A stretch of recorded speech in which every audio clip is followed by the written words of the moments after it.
It-tlieta filgħodu waqt konferenza tal-aħbarijiet f'Għawdex, il-mexxej Laburista Joseph Muscat stieden lil Lawrence Gonzi jippubblika l-accounts finanzjarji kollha tal-Partit Nazzjonalista minkemm ilu bħala kap tal-istess partit sa mill-2004.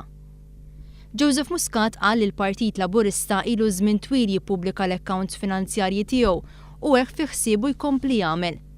Il-mexxej Laburista qal li biex Lawrence Gonzi jkun kredibbli irid l-ewwel jippubblika l-accounts kollha tal-Partit Nazzjonalista minkemm ilu jmexxi dan il-partit. Aħna ħankunu qegħdin naġixxu immedjatament biex dak li ma għamilx Dr. Gonzi fejn illum qegħdin l-uniku pajjiż minn barra l-Albanija fl-Ewropa illi m'għandniex liġi tal-finanzjament tal-partiti, illi indaħlu din liġi tal-finanzjament tal-partiti.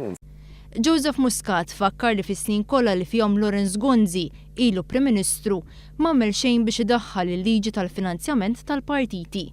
Saħaq li Lawrence Gonzi għandu nuqqas ta' kredibilità fejn jidħol il-finanzjament tal-partiti għaliex ħalla lil Malta mingħajr liġi f'dan il-qasam.